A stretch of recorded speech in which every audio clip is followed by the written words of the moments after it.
warahmatullahi wabarakatuh. Baiklah, perkenalkan nama kakak Repan Noventi. Di sini ada Arkan. Kakak di sini akan bercerita tentang kisah Nabi Yunus yang pernah hidup di dalam perut ikan paus. Nah, Arkan sudah pernah dengar cerita ikan paus dan Nabi Yunus ini? Nah, baiklah, kakak akan bercerita sedikit tentang kisah Nabi Yunus ini dan juga hikmah di balik kisah ini.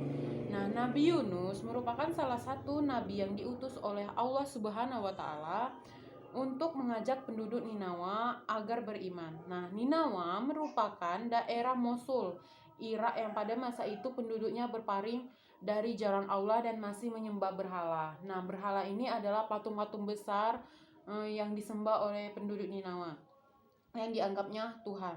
Nah, pada suatu ketika, Nabi Yunus menemui penduduk Ninawa yang sedang melakukan ritual penyembahan.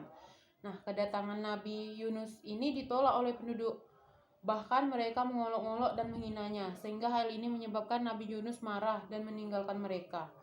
Kemudian, Allah Subhanahu wa taala meminta Nabi Yunus untuk memberitahu kepada kaumnya bahwa Allah akan memberikan azab karena telah mengolok-olok Nabi Yunus ini tadi.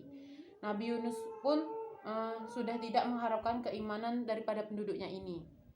Nah, beliau pergi dengan perasaan marah dan kecewa dengan kaumnya karena tidak mau menuruti kemauannya ini tadi. Setelah penduduk mengetahui Nabi Yunus pergi, maka azab yang Allah bilang ini tadi benar-benar diturunkan oleh Allah. Para penduduk sadar bahwa azab ini datangnya dari Allah. Maka sejak itu mereka memutuskan untuk bertobat kepada Allah Subhanahu wa taala dan menyembah Allah sebagai Tuhan mereka. Menimpa penduduk Ninawa ini, Nabi Yunus tetap meninggalkan kampung tersebut. Nah, tadi kan Allah bilang Ia akan menurunkan azab. Nah, Allah benar-benar menurunkan azab itu kepada penduduk Nabi Yunus ini. Nah, melihat peristiwa azab yang menimpa penduduk Ninawa, Nabi Yunus tetap meninggalkan kampung tersebut. Padahal Allah belum mengizinkan beliau untuk pergi meninggalkan para kaumnya. Namun Nabi Yunus sudah terlanjur marah kepada kaumnya. Setelah itu Nabi Yunus pergi ini tadi, ternyata ia pergi ke tepi sungai, ke tepi laut. Ia menaiki sebuah kapal. Tiba-tiba kapal yang dinaikinya ini tadi oleng dan terombang-ambing oleh dahsyatnya ombak. Untuk mengatasi kapal yang oleng ini, para penumpang memutuskan untuk mengurangi barang bawaan dan melemparnya ke laut. Nah, barang-barang yang mereka bawa ini mereka lempar ke laut untuk mengurangi muatan. Namun tetap saja kapal ini terombang-ambing. Kemudian mereka mengambil kesepakatan agar jumlah orang yang menumpang juga dikurangi dan salah satu harus melempar diri ke laut. Kemudian para penumpang memutuskan untuk membuat undian.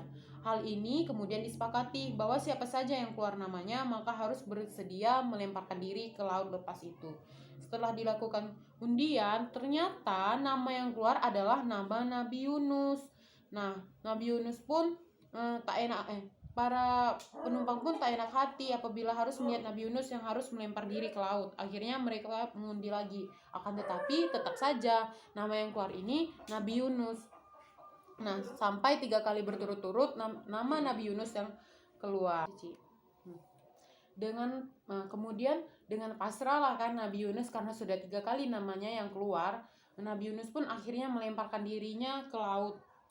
Setelah tubuh tenggelam di dalam laut, Allah telah mengirimkan seekor ikan paus dan mengilhamkan kepada ikan tersebut agar menelan Nabi Yunus tanpa merobek dan melukainya. Artinya ikan paus tersebut harus menelan Nabi Yunus dalam keadaan utuh, tanpa merobek dagingnya dan mematahkan tulangnya. Saat berada di dalam perut ikan paus ini, Nabi Yunus hanya melihat kegelapan dan tidak ada makanan yang dapat dikonsumsi. Nabi Yunus akhirnya menyadari bahwa hal ini merupakan buah dari tidak sabar dalam menghadapi kaumnya, sehingga beliau berdoa dan memohon ampun kepada Allah. Hal ini sebagaimana yang tertuang dalam Al-Quran, yaitu yang artinya, dan ingatlah kisah Zunnun atau Nabi Yunus ketika ia pergi dalam keadaan marah, lalu ia menyangka bahwa kami tidak akan mempersempitnya, menyulitkannya, maka ia menyeru dalam keadaan yang sangat gelap bahwa tidak ada Tuhan yang berhak disembah selain Engkau, Maha Suci Engkau, sesungguhnya Engkau termasuk orang-orang yang zalim. selama di dalam perut ini tadi kan Nabi Yunus berdoa kepada Allah. Nah, Allah pun mengabulkan doa Nabi Yunus ini tadi dan mengeluarkannya dari perut ikan ini tadi. Nabi Yunus dilemparkan di pinggir laut yang tandus dalam keadaan sakit. Kemudian Allah menumbuhkan sebatang pohon dari jenis labu untuk beliau konsumsi. Sebagaimana firman Allah yang artinya yaitu kemudian kami lemparkan dia ke daerah yang tandus sedangkan ia dalam keadaan sakit, dan kami tumbuhkan untuk dia sebatang pohon dari jenis labu untuk dikonsumsi oleh Nabi Yunus ini tadi. Itulah kisah dari Nabi Yunus yang pernah ditelan oleh ikan paus. Nah, adapun hikmah di balik kisah Nabi Yunus ini tadi, yang pertama itu bahwa kita harus senantiasa selalu agar mengingat Allah. Karena jika kita berada di jalan Allah, maka Allah juga akan selalu meridhoi apapun yang akan kita lakukan. Kemudian adapun hikmahnya selanjutnya yaitu apapun yang kita hadapi, maka kita harus bersikap sabar dan juga berserah diri kepada Allah, karena segala sesuatu itu kembali lagi kepada Allah. Kemudian yang ketiga yaitu jika kita ingin berdakwah, maka kita harus sabar dalam menghadapi ujian yang ada. Seperti halnya Nabi Yunus ini tadi, karena ia tidak sabar menghadapi kaumnya, maka ia dihukum oleh Allah. Mungkin untuk minggu ini itu saja kisah Islami yang dapat kakak sampaikan. Untuk minggu selanjutnya kita akan bercerita tentang Nabi ataupun kisah Islami yang lainnya. Wassalamualaikum warahmatullahi wabarakatuh.